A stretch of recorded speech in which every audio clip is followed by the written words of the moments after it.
Baik, di kesempatan ini saya juga akan berikan kesempatan kepada Mas Nyarwi untuk bisa memberikan pandangannya, ulasannya terhadap terutama apa yang terjadi antara Pak Prabowo dengan Pak Anies pada saat debat semalam, Mas Nyarwi. Ya, saya kira memang ya contrasting kalau kita lihat ya dalam debat semalam itu diawali, saya ngomong diawali ya, itu dari Pak Anies dengan Pak Prabowo. Jadi dari awal kan positioning mereka antara perubahan dengan keberlanjutan tuh paling menonjol gitu loh. Nah yang menarik ya Bud ya. Ini temanya pertahanan tapi cara kritik Pak Anies tuh sampai ke pertanahan. Jadi soal berapa hektar yang salah gitu ya di revisi gitu ya. Dan lain-lain itu perdebatan panjang gitu. Nah kemudian yang kedua ini yang menarik, ritmenya itu di awal kan halus ya. Tapi di belakang itu yang saya lihat gitu dalam posisi Pak Prabowo itu mendapatkan kritik dari dua sisi. Dari Mas Ganjar sekaligus Mas Anies di situ. Tapi overall ini debat yang menarik ya. Artinya publik bisa dapat pelajaran. Kira-kira sebenarnya masing-masing figur ini yang diidolakan kayak apa? Kualitasnya, kredibilitasnya, kapasitasnya, ya, karakternya di situ akan terbaca. Jadi ini kan debat yang ketiga dan saya kira dengan tema-tema termasuk tema pertahanan itu juga kompleks. Bisa ke ekonomi, bisa juga ke diplomasi juga, bisa ke UMKM. Betul. Dan itu ditarik-tarik kemana-mana. Jadi ada keyword-keyword yang menarik, Put. Kalau Mas Ganjar misalnya saya lihat di ujung itu dia ngomong Garda Samudra. Nah itu menarik juga. Terus Pak Anies juga ngomong presiden sebagai panglima diplomasi. Nah saya kira hal begini. Nah sayangnya Pak Prabowo nggak amplifying gitu loh. Nah, mungkin tugasnya Bung Bobi nanti untuk ke sana gitu ya kira-kira gitu. Nah ini yang saya kira gitu ya debat ini perlu ditunjukkan positioning masing-masing capres itu kayak apa. Nah nanti berikutnya capres juga begitu. Nah kira-kira pemilih saya kira juga pasti akan berpikir kira-kira saya lebih suka yang mana ya. Nah, kan gitu karena debat ini bukan untuk mereka saja, kritiknya bukan, tapi untuk pemilih, ya. Jadi biar pemilih makin tercerahkan, makin terdidik, dan makin yakin dengan pilihannya. Itu kira-kira, Bu. Baik, nah selanjutnya kami juga hanya bisa berikan kesempatan kepada masing-masing narasumber, jubir dari para capres, 3 capres ini, untuk bisa memberikan closing statement. Mungkin saya akan awali terlebih dahulu dari Bang Bobi terlebih dahulu. Silakan Bang Bobi. Apalagi tadi kalau kata Mas Nyarwi adalah mungkin saya bisa simpulkan semua ini masyarakat sebenarnya menanti Pak Prabowo bisa ada punchline yang menonjok begitu, karena ini merupakan tema sehari-hari yang dikuasai oleh Pak Prabowo.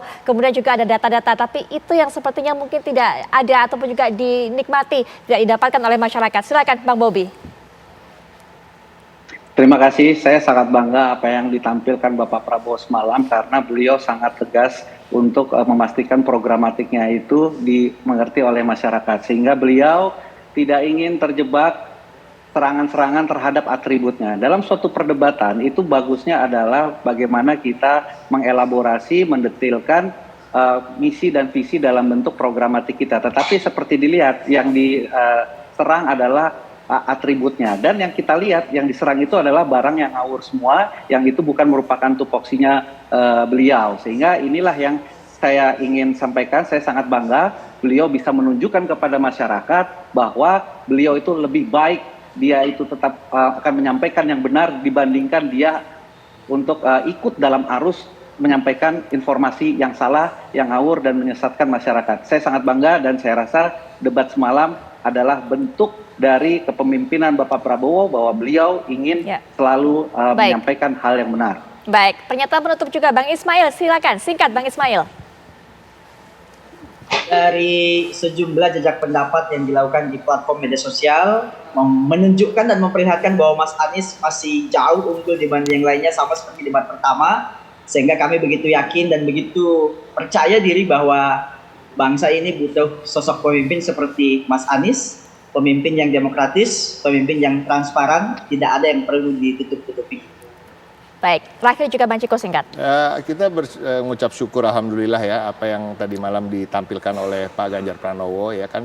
Dari mulai tampilannya beliau gitu dengan jaket bomber dan celana coklat ya kan. Ini kan Top Gun gitu kan atau jadi trending topik. Juga seperti apa namanya panglima tertinggi lah ketika sedang menginspeksi pesawat-pesawat yang dipesan oleh Pak Prabowo misalnya.